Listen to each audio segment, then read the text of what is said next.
Simulan na natin ang ating balitaan. Narito po ang malalaki at makabuluhang balita ngayong araw. Hataw Balita ngayon.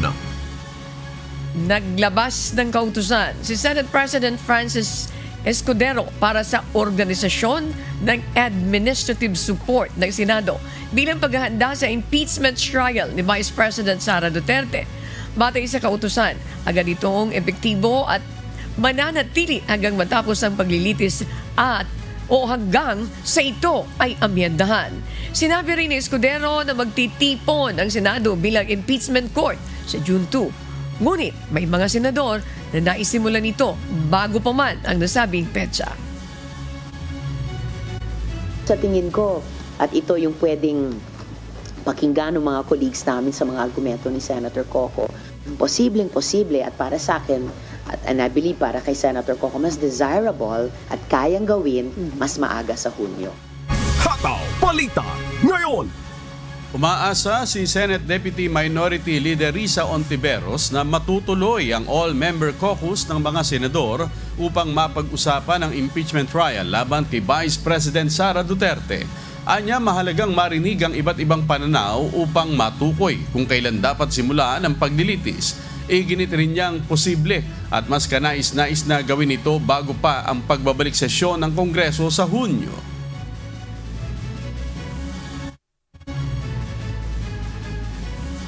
So, sa tingin ko po, batay sa sinabi ni Senator Coco at yung pag-intindi ko rin sa tinatalakay nila sa Konstitusyon at sa aming sariling rules on impeachment dito sa Senado, walang pumipigil sa amin na i-tackle yung articles of impeachment at mag-constitute bilang impeachment court. Hataw Balita ngayon.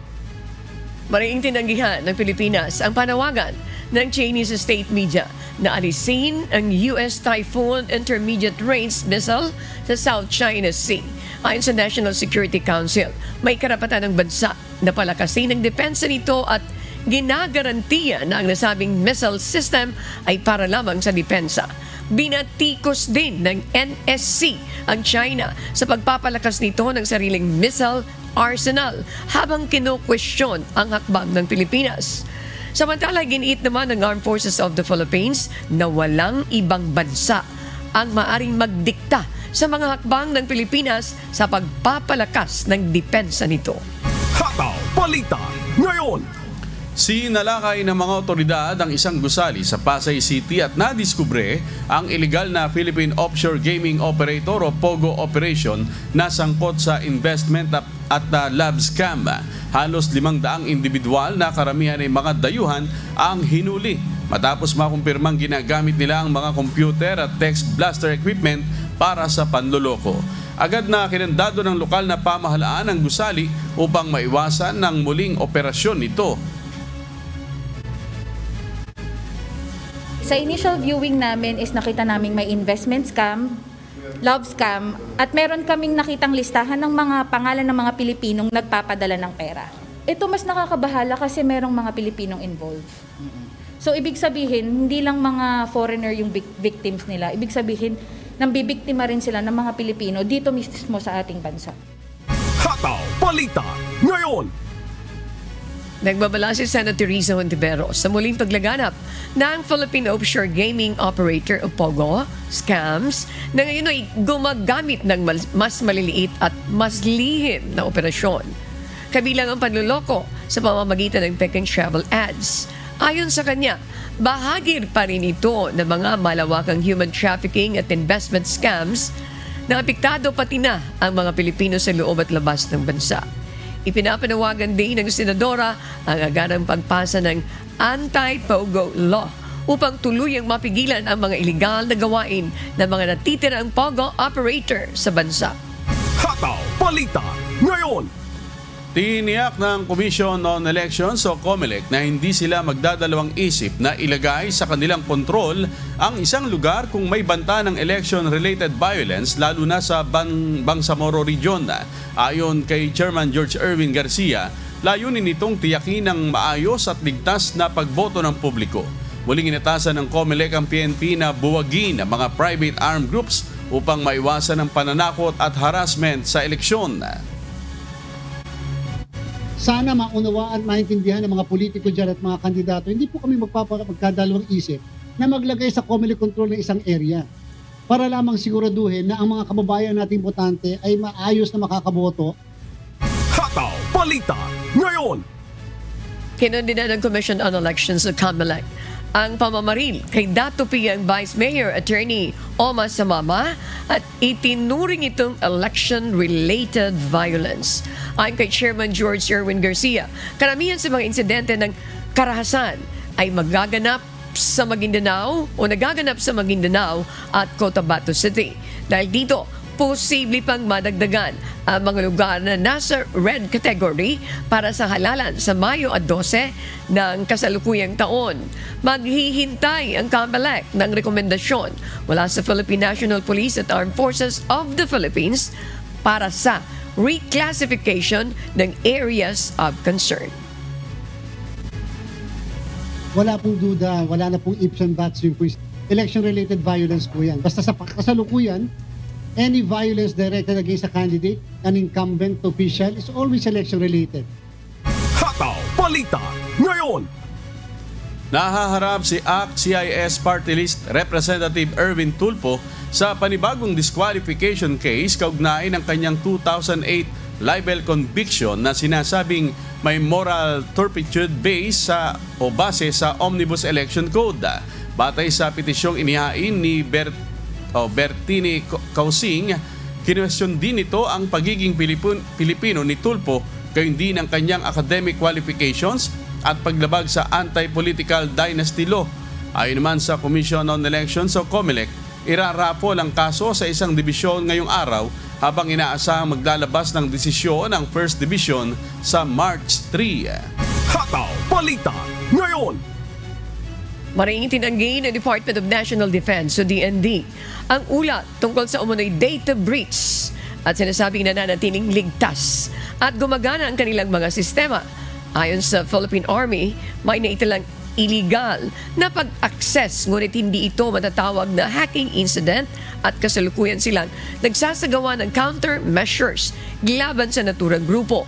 Patuloy namang pinalalakas ng DND at AFP ang kanilang cybersecurity upang mapigilan ang anumang banta sa kanilang Information and Communications Technology o ICT system at infrastructure. Hataw Balita ngayon. Ipinaliwanag ni Philippine National Police o PNP Chief Police General Romel Francisco Marbil na may kasunduan ng Pambansang Pulisya at Department of Transportation o DOTR na maaaring gamitin ng mga pulis ang busway sa oras ng emergency.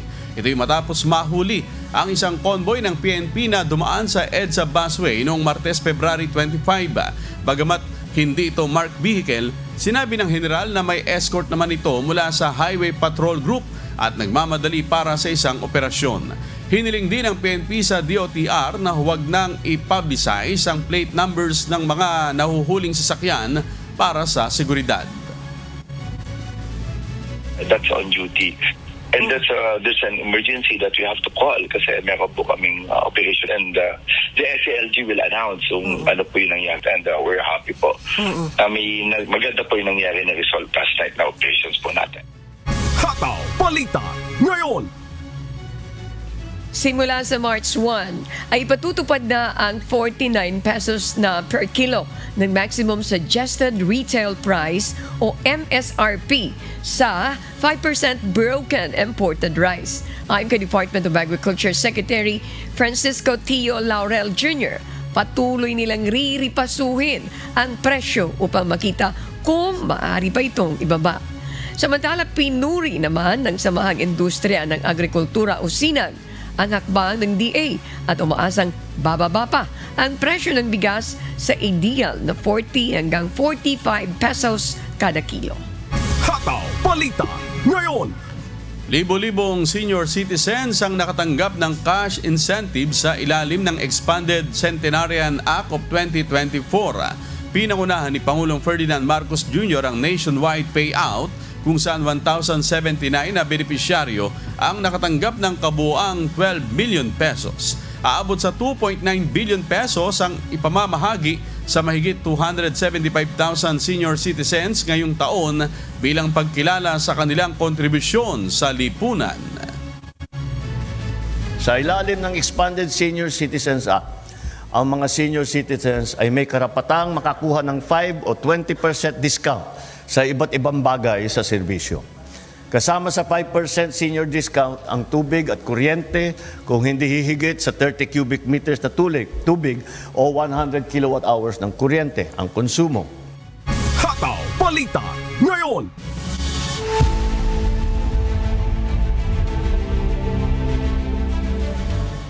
Kinumpirma na ni President Donald Trump ang kasunduan ng United States sa Ukraine para sa rare earth minerals kapalit ng military equipment at suporta ng Amerika. Ito ang humahataw na balita ni Emerald Roca. Hataw Balita ngayon. Inihayag ni United States President Donald Trump na umabot na sila ni Ukrainian President Vladimir Zelensky sa isang kasunduan ukol sa pagkakaroon ng access sa rare earth minerals ng bansang Ukraine. Nauna lang nakapagbigay ang Estados Unidos sa Ukraine ng nasa $375.8 bilyong sa gitna ng digmaan nito sa Russia.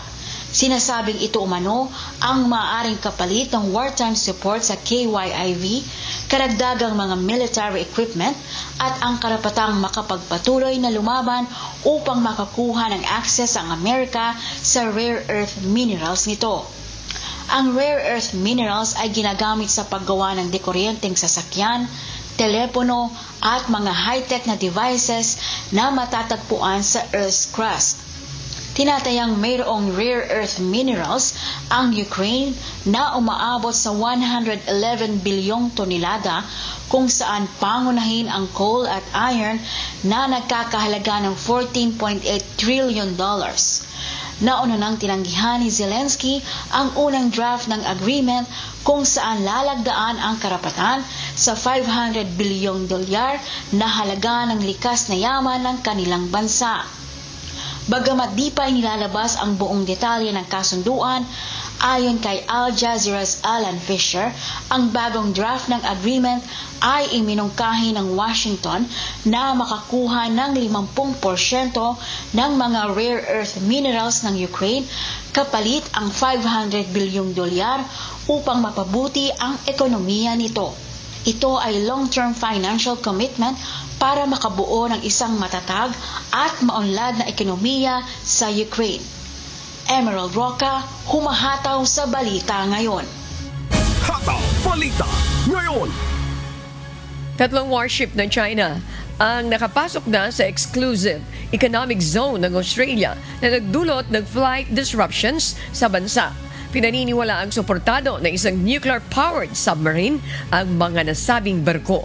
Ito ang humahataw na balita ni Early Briones.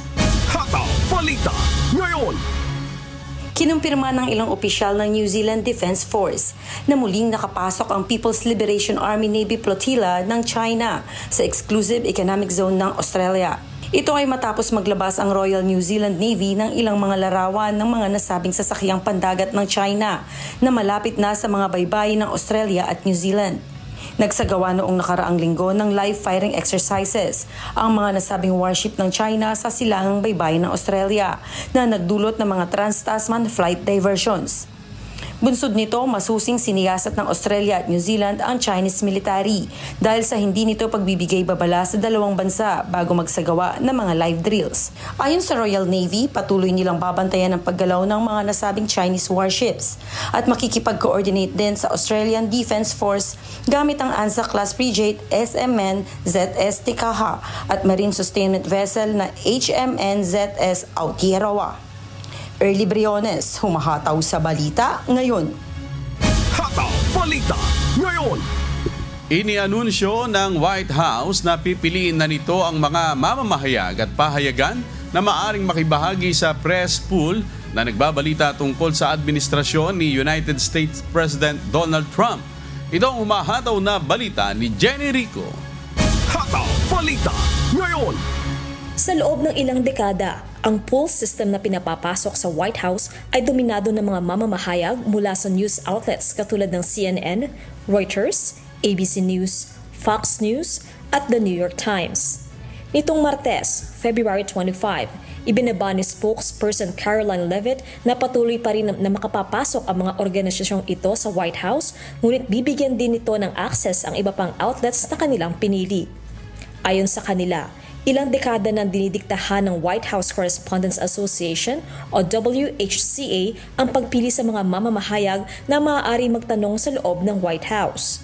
Punsod nito, napagdesisyonan ng administrasyon na ang White House press team na ang pipili sa bubuo sa press pool na makapapasok sa White House, na kabibilangan na rin ng streaming services. Binatikos naman ni Eugene Daniels, presidente ng WHCA, ang biglaang pagbabago na walang kaukulang babala at sinabing ang desisyong ito ay makasisira sa kalayaan ng free press sa Estados Unidos. Sinabi rin ni Daniels na ang mga puno sa isang malayang bansa ay hindi dapat nakakapamili ng sarili nitong press corps. Sa kabila ng desisyong ito ng White House, ipagpapatuloy pa rin ng WHCA ang advokasya nito na comprehensive access, full transparency at sa karapatan ng mga Amerikano na makapakinig, makabasa at makapanood ng balita mula sa White House na ibabalitang walang takot o paborman. Jenny Rico, humahataw sa balita ngayon. Hataw Balita Ngayon. Ini-anunsyo ng kumpanyang Apple na mag-i-invest sila ng mahigit $500 billion sa Estados Unidos sa susunod na 4 na taon, kasama ang magpapatayo ng bagong factory sa Texas. Ito ang mahataw na balita ni Kath Carriedo. Hataw Balita Ngayon. Kinumpirma ng Apple ang plano nitong mamuhunan ng mahigit $500 billion sa United States sa susunod na 4 na taon, kasama rin ang pagpapatayo ng bagong factory sa Texas. Inaasahang magkakaroon ng 20,000 bagong trabaho dahil dito. Nakaramihan ay sa research and development, software at artificial intelligence o AI. Kasama sa investment ang paggasto sa mga supplier at sa mga produksyon ng Apple TV+. Nagplano ang Apple na magbukas ang bagong 250,000 square feet na factory sa Houston, Texas sa 2026. Dito umano gagawin ang mga server na dati ay ginagawa sa labas ng Amerika para suportahan ang kanilang AI system na Apple Intelligence. Palalawakin din ng Apple ang kanilang mga data center sa ibang estado at dodoblihin ang pondo para sa US manufacturing. Naganap ang anunsyo matapos makipagpulong ang Apple boss na si Tim Cook kay President Donald Trump na prioridad ang pagpapalago ng corporate investment sa US. Inako naman ni Trump ang anunsyo at sinabing dahil ito sa tiwala ng Apple sa kanyang mga ginagawa na kung wala ito, hindi mag-i-invest ang Apple kahit isang sentimo. Nagbabala rin si Trump na magpapataw siya ng mas mataas na taripa para mapabalik ang produksyon ng mga produkto sa US. Kath Carriedo, humahataw sa balita ngayon. Hataw Balita Ngayon.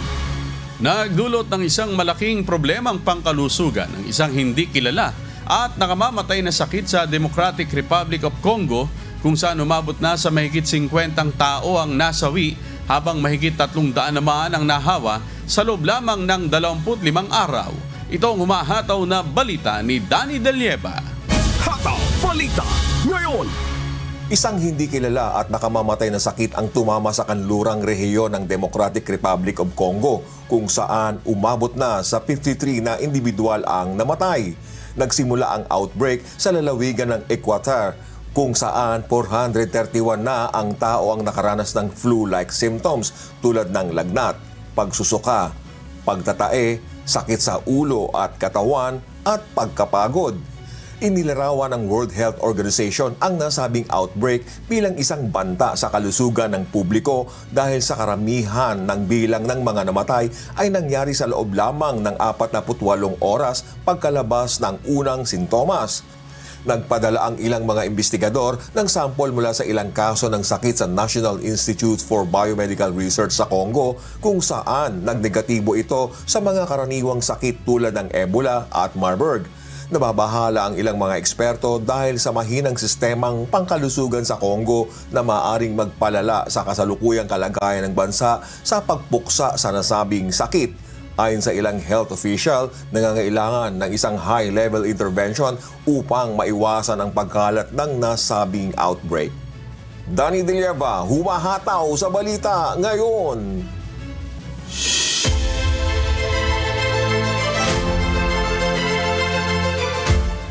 Samantala, kamakailan ay inaprobahan na ng Department of Energy o DOE ang ilang proyekto para sa Grid Impact Study. Kaugnay niyan, makakapanayam natin ngayong umaga si ASEC Mario C. Maresigan, Career Executive Service Officer, 3. Supervising Assistant Secretary ng Electric Power Industry Management Bureau ng DOE upang magbigay po siya ng detalye ukol sa nasabing hakbang.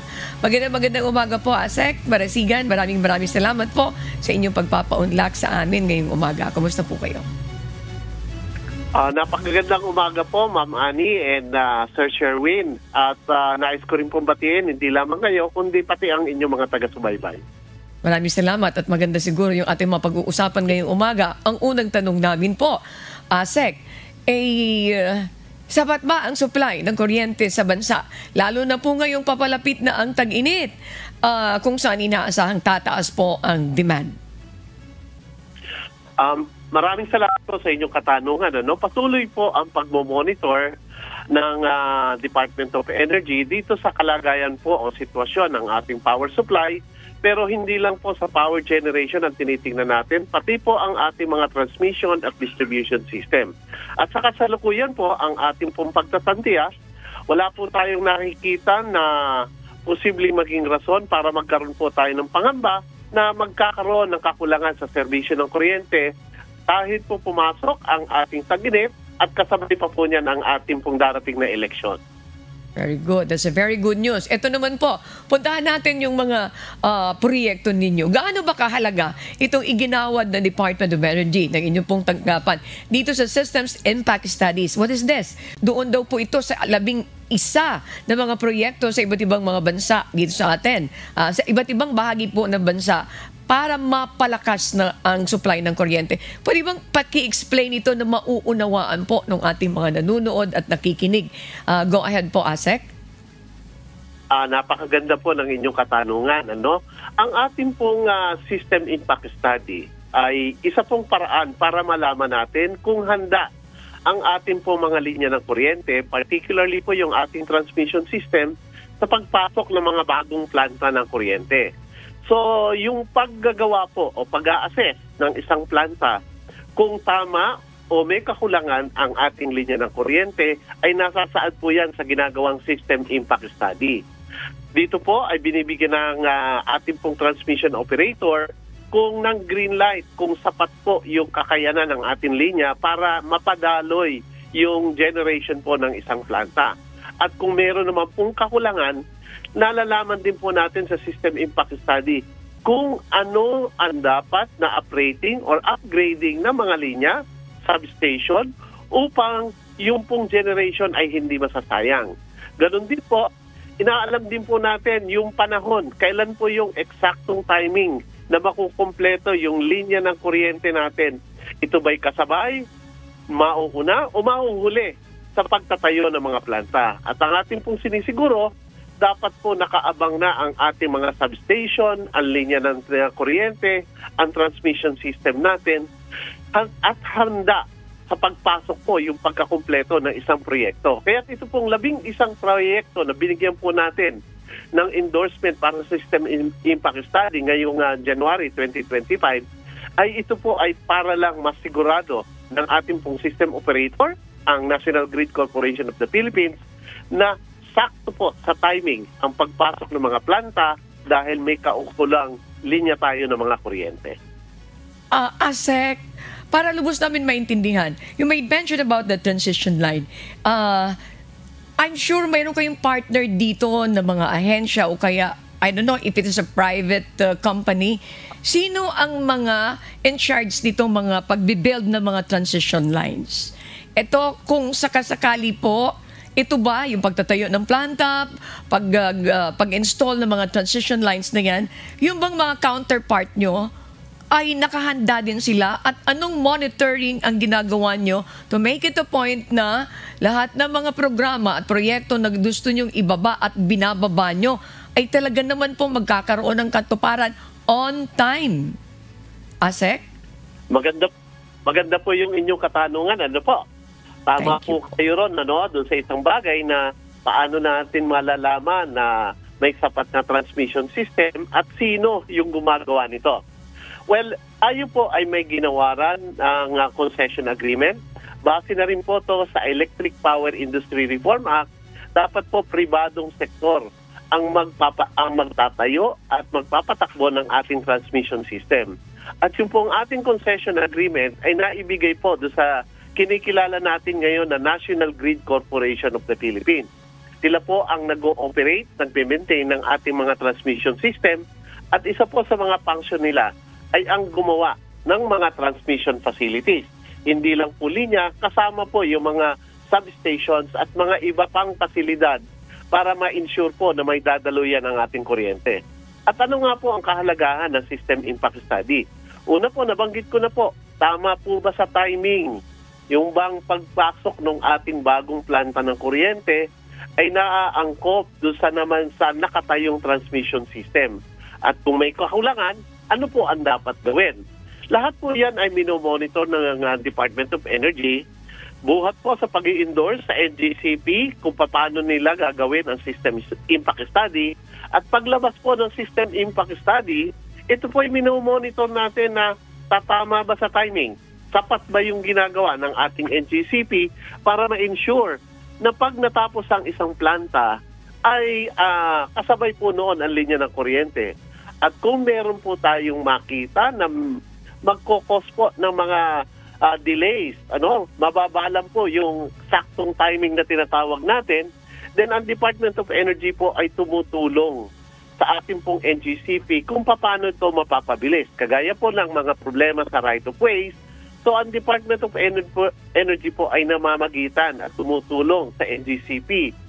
Atin po kinakausap ang mga local government units at kung meron na pong proseso sa acquisition po ng mga properties na dadaanan ng linya ng kuryente, hinahanapan din po ng ating Department of Energy kung paano mapapabilis yung proseso sa pag-aari o pag-uupa dun sa mga properties po na gagamitin para sa ating transmission system. Kasunod po niyan, kami po ay kailangan po naming taon-taon ay reviewin yung pong tinatawag natin Transmission Development Plan. Kung saan ang ating pong National Grid Corporation of the Philippines ay siya pong bumabalangkas nito. Matapos po itong balangkasin, magkaroon po ng public consultation sa lahat ng stakeholders, sa mga distribution utilities, mga power generation facilities, malalaman po natin kung sapat ba yung laman ng ating Transmission Development Plan. At kung ito po ay sapat na, na-address po yung kakulangan ng ating mga transmission facilities, ito po ay ina-aproban ng DOE. At kahit po ina-aproban na ito ng DOE, patuloy naman po ang magmo-monitor ng Department of Energy kung paano isasagawa ng NGCP itong mga transmission facilities na nakasaad po sa ating Transmission Development Plan. Hindi lang po yon.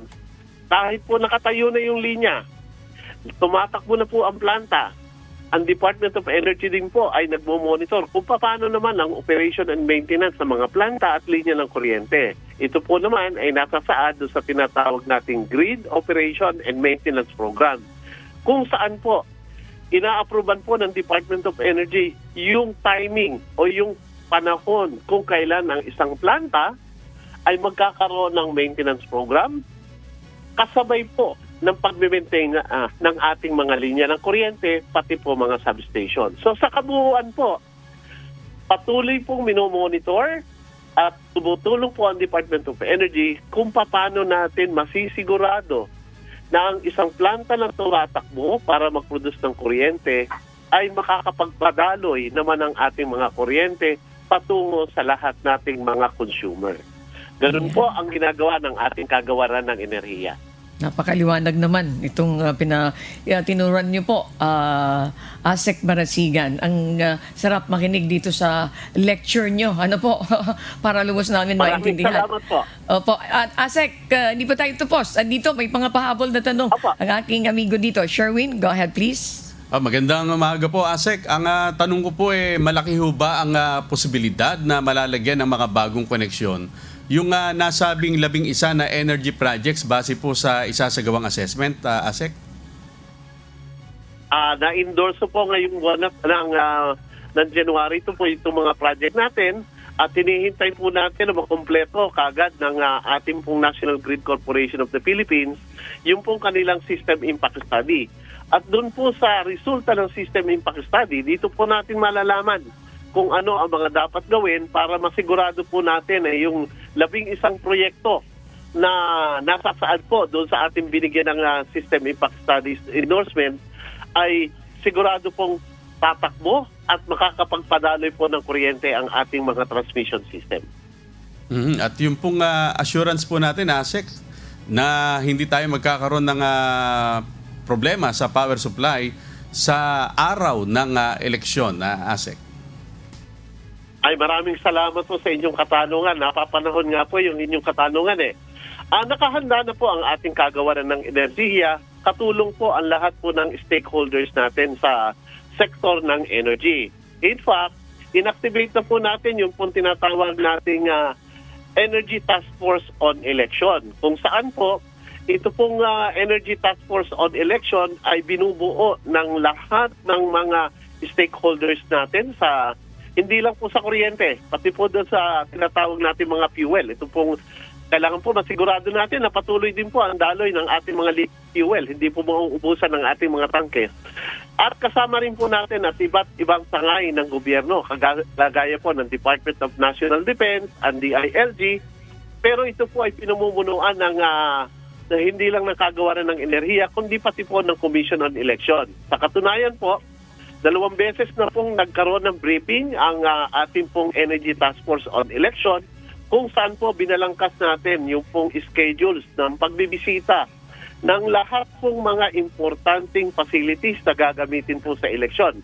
Hindi lang po yung mga voting centers, hindi lang po kung saan mangyayari yung botohan, yung bilangan, kundi pati po yung nag-uumpisa po kami doon sa pag-iimprenta ng mga balota. Saan po ito gagawin? Dapat po may sigurado supply ng kuryente at kung may makita po kaming mga kakulangan ng serbisyo ng enerhiya, ano po yung tinatawag nating panagot or yung mitigating measures. At hindi lang, double po ang ginagawa natin. Bukod sa mitigating measures, halimbawa po, ang isang eskwelahan ay mahina ang serbisyo ng kuryente, naghahanap po tayo ng paraan na temporary makapagbigay po tayo ng generator para kung sakali pong magkaroon ng problema o aberya sa supply ng kuryente, meron po tayong backup system. Bukod pa doon po, meron po tayong mga contingency measures. Alam naman po natin na ang eleksyon ay nangyayari ng tag-init. So kapag tag-init po ay tumataas ang ating konsumo ng kuryente dahil may init po ang panahon. So hinahanapan po natin ng mga paraan kung paano natin masisigurado na ang unang daloy ng kuryente ay mapupunta sa lahat ng mga facilities na gagamitin sa eleksyon at iba pang mga importante pong mga lugar or facilities kagaya po ng hospital, government centers. So inuuna po natin yan at binibigyan po natin ng specific na mitigating measures and contingencies para po masigurado natin na hindi maaantala ang pagkukondak po ng eleksyon. In fact, pinagbawal na po natin na magkaroon po ng tinatawag nating maintenance activities. Ang lahat ng planta at pati linya ng kuryente, 1 linggo bago mangyari ang eleksyon at 1 linggo matapos ang eleksyon. Iyan po ay para masigurado natin na hindi po magkakaaberya pagdating po ng eleksyon hanggang matapos po ang bilangan matapos ang resulta ng ating pong eleksyon. So sinisigurado po natin na sa pakikisa po ng lahat ng sektor na ating pong kasama at kasapi sa ating pong Energy Task Force on Election ay handa para po sa pagdating ng eleksyon. Yun po ang ating pong mga kasalukuyang ginagawa. hinggil sa pagpeprepara sa eleksyon at sa panahon po ng tag-init. Salamat po. Ayan, maraming salamat, Asek. Meron pa pong karagdagang katanungan ang ating kasama na si Annie. Go ahead, Annie. Maraming salamat, amigo Sherwin Asek. Maraming salamat po. Okay, kumustahin ko po ito. Ano yung kalagayan ng pinakamalalaking mga proyekto noong nakaraan taon na ginawaran po ng Certificates of Energy Projects of the National Significance ng DOE? Can you update us on this, please? Thank you, Asek. Marami po tayong ginawaran ng Certificate of Energy Projects of National Significance. Ang ibig pong sabihin lang ng certification na yan ay ito po ay may kahalagahan sa pag-unlad ng ating bansa. Marami po tayong project at yung ilan po dyan, halimbawa po yung ating pong San Miguel Bay Offshore Wind Project, ito po ay may kalakihan na 600 megawatts sa Camarines Sur at Camarines Norte. Ongoing po yung pagkukuha ng kumpanya ng lahat-lahat ng permits para po makapag-umpisa sila sa kanilang proyekto. Ito po ay tinatansya natin na matatapos po yung proyekto sa 2027. Ganun din po yung ating Pakil Pump Storage Hydro na nandun po sa Pakil, Laguna. No po? Sa kasalukuyan po, ganun din po, nagpe-prepare na po sila kung paano sila makakapag-start ng kanilang construction. Ito po yung tinatawag nating mga development activities. Samantalang yung pong proyekto ng Terra Solar, yung pong Terra Solar Project, kung saan po ito may kalakihan ng solar project na mayroon pong kaanib na battery energy storage system. Sa kasalukuyan po ay ongoing po ang mga construction, hindi lang po ang pagkuha ng mga permit. At ang huli ko pong informasyon tungkol dyan yung pong unang-unang poste ng transmission system na gagamitin nila para sa connection ay kanila pong itinatayo na o maaari pong nakatayo na. Kaya patuloy po ang ating pagmumonitor ng mga proyekto na ginawaran po natin ng Certificate of Energy Certification on Energy of National Significance dahil ito po ay binibigyan natin ng masusing kahalagahan na nasa timing po yung kanilang pagpasok o yung pagkakumpleto ng kanilang mga proyekto. So, maganda naman po ang katayuan ng ating mga proyekto sa ngayon. Salamat po dyan sa update na yan. At this point po, Asek Marisigan, na sa inyong pagkakataon, kung mayroon po kayong mensahe o panawagan, please go ahead and thank you. Ay, maraming salamat po sa pagkakataon. Alam naman po natin, ang palagi po namin panayam is sana po makapagbigay kami ng magandang impormasyon sa ating pong mga konsumidor, hindi lang po ng kuryente, kundi pati po ng ating mga liquid fuels, kung saan po isinasama po natin yung tinatawag nating energy efficiency and conservation. Dahil yun po ang isang maitutulong ng ating mga konsumidor ng enerhiya para po mapanatili natin na maganda ang ating serbisyo sa energy sector. Kami rin po ay nananawagan na yung pong mga promotion natin po, kagaya po ng para po makakaroon tayo ng shift from conventional projects or conventional power generation facilities to renewable energy. Kami po ay patuloy na nanawagan sa mga private sector na sana sumali po sila sa pagtatayo ng mga planta. At ganoon din po yung promotion po natin ng tinatawag nating electric vehicle. Dahil gusto rin po natin na magkaroon po tayo ng shift na from liquid fuel gumamit po tayo ng kuryente. Kung saan ang atin naman pong target ay ang kalakihan ay manggagaling sa malinis at environment-friendly na renewable energy. Ito po ay lahat nakasaad sa ating pong Philippine Energy Plan. So amin pong hinihikayat ang pakikiisa ng lahat nating konsumidor na sana hindi lang po pagtitipid ng kuryente, kundi yung pong tamang paggamit ng serbisyo ng ating pong kuryente. Maraming salamat po sa pagkakataon na binigay ninyo sa kagawaran ng enerhiya. Maraming salamat po sa inyong oras, Asek Mario C. Marasigan, Career Executive Service Officer 3 at Supervising Assistant Secretary ng Electric Power Industry Management Bureau ng DOE. Magandang umaga, keep safe po. Maraming salamat po muli at kasihan sana tayong lahat ng Diyos.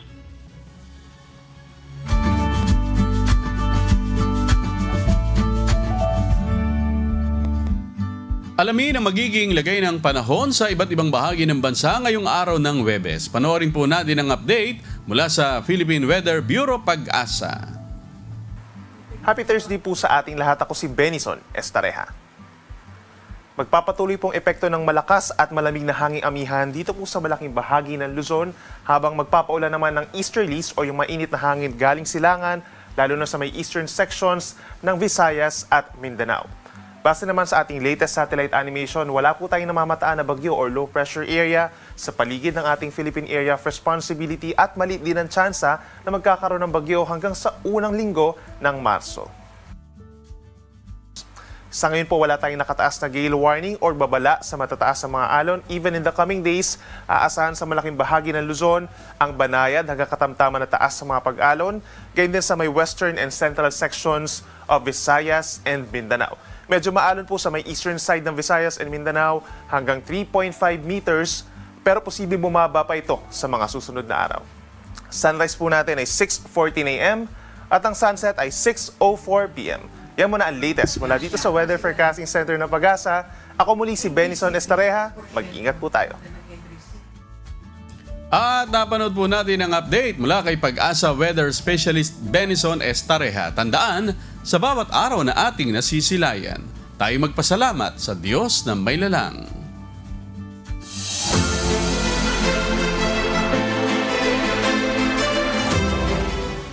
Personal na pinasalamatan ni Vice President Sara Duterte ang mga Cebuano sa patuloy na suporta nito sa kanyang opisina. Ang pahayag ay sinabi ng binisita ng ikalawang Pangulo ng bansa ang Cebu City kahapon. Si Gladys Tuabe humahataw. Bumisita kahapon sa Cebu City si Vice President Sara Duterte upang personal na pasalamatan ang mga Cebuano na dumalo at nagpakita ng suporta sa ginanap na Cebu People's Indignation Rally sa Mandaue City, Cebu noong Sabado. Mensahe nito sa mga Cebuano ngayong papalapit na ang halalan. Tingnan ang kapasidad at abilidad ng kandidatong iboboto. Alamin ang kaya nitong gawin sa bansa at kung marunong ba itong tumupad sa kanyang mga binitiwang pangako. Magkaisa tayo patungo sa totoong tinuod nga kalambuan.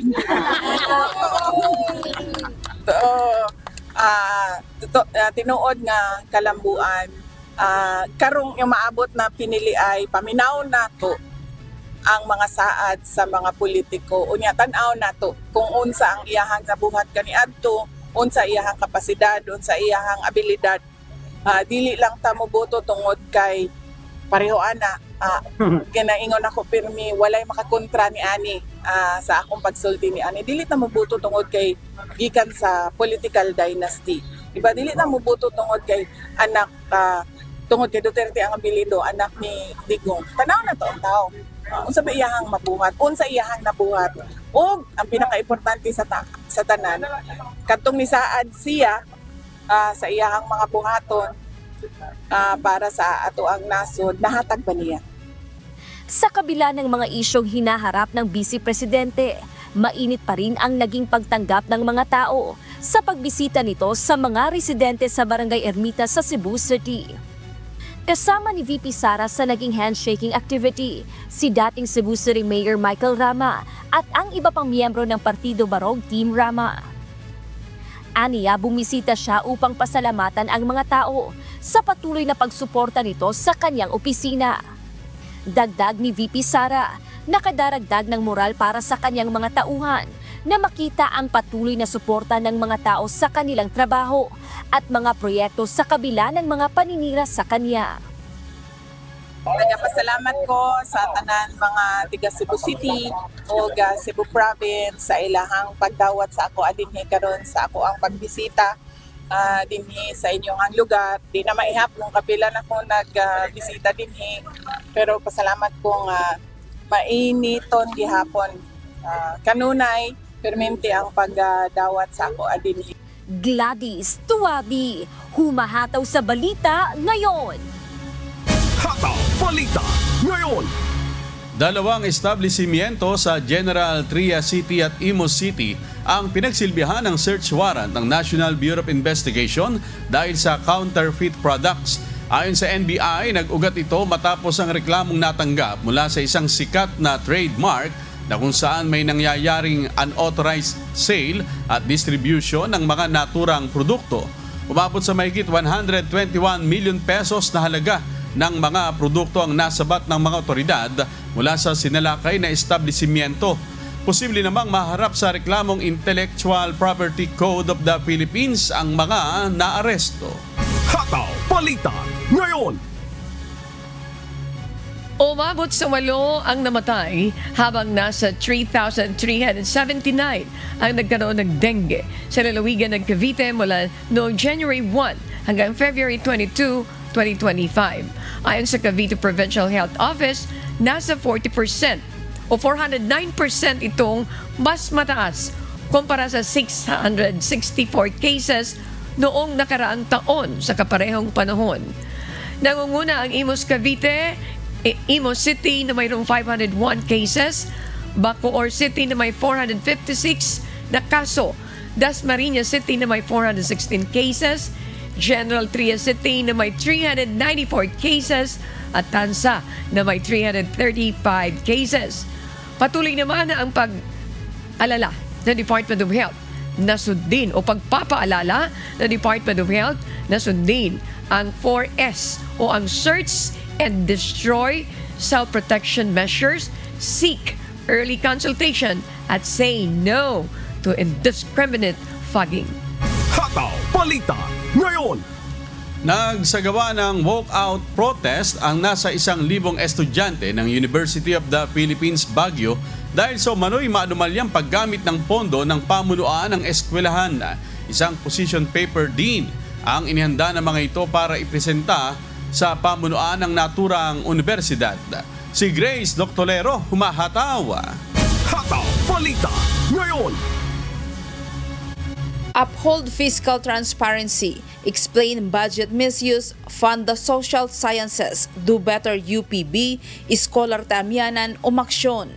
Ilan lamang ito sa may sinisigaw ng mga nagpoprotestang mga mag-aaral sa loob ng campus ng University of the Philippines, Baguio. Ganap na 12:00 ng tanghali nitong Miyerkules nang simulan ng mga estudyante ang walkout na pinangunahan ng Kabataan Party List, University Student Council, Alliance for Concerned Students at Rise for Education Network UPB. Tinatayang nasa 1,000 mag-aaral ang nakiisa sa naturang protesta para lamang maiparating sa pamunuan ng universidad ang kanilang mga hinaing. Ay ang kakulangan ng espasyo sa ating universidad. Ang mga laboratorio na hindi dapat classroom ay ginagawang classroom sa ating universidad.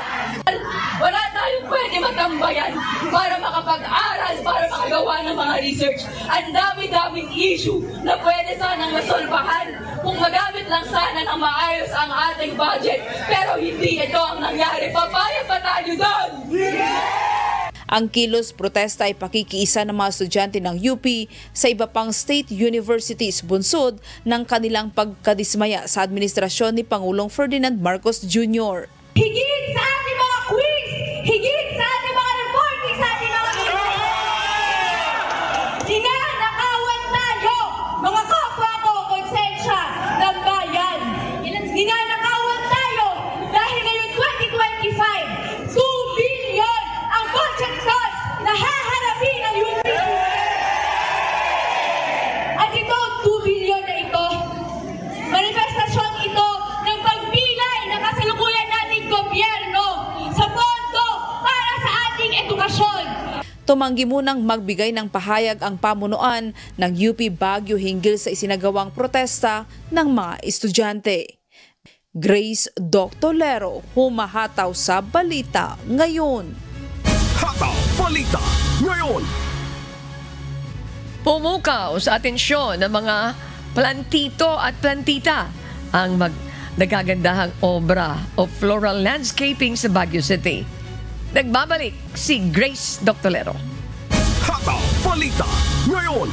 Agaw pansin ang makukulay at naggagandahang disenyo ng mga Mala Fairy Tale na hardin na kabilang sa 12 entries ng landscaping competition and exhibition. Bukod kasi sa nakakaaliw na performance na napanood sa street dance hanggang sa Mala fireworks na display ng makukulay na floral float nitong linggo, patok din sa paningin ng mga residente at turista ang detalyadong disenyo at eye-catching displays ng local gardeners sa landscaping competition. Flower lover talaga ako, kaya sobrang na-enjoy ko yung Panagbeng. Yearly, hanggat kaya, gusto ko talagang makapunta sa Panagbeng. Nagle-level up, tsaka kasi magaganda pa rin, iba-iba yung style nila, iba-iba yung decoration, so maganda talaga lahat. Laging nami-meet yung expectations, tas sumasobra pa. Simbolo ng pagkakakilanlan sa City of Pines ang naggagandahan at namumukadkad ng mga bulaklak gaya ng mga makikita sa landscaping competition and exhibition. Sa pamamagitan ng aktibidad na ipamamalas ng mga kalahok ang kanilang talento sa pagbuo ng iba't ibang disenyo na talaga namang kaakit-akit sa paningin at isa sa binabalik-balikan ng mga turista at maging ng mga residente. I will be comparing it from my experience before, which is years ago na, malaking-malaki na talaga improvement. So, mukhang kudos sa mga officials tsaka mga nag-organize. Iba-ibang mga flowers, so very vibrant yung mga colors. So, nakaka-happy ng pakiramdam. Kaya nga ako bumalik ngayong taon kasi last year naka-attend na rin ako, nakapanood. Sabi ko, wow, ang ganda pala. First time ko last year, so sabi ko, next year attend ulit ako ngayon. Attend ulit ako at ito na nga yun.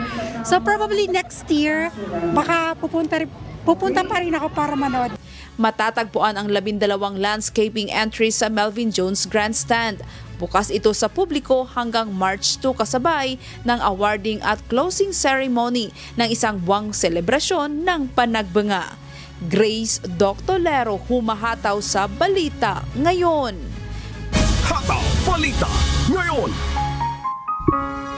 At sa aming ibabahaging mga salita ng Diyos na ating sandigan mula sa Kawikaan, Kapitulo 20, Talatang 3. Karangalan sa tao ang mag-ingat sa pakikipagkaalit, ngunit bawat mangmang ay magiging palaaway.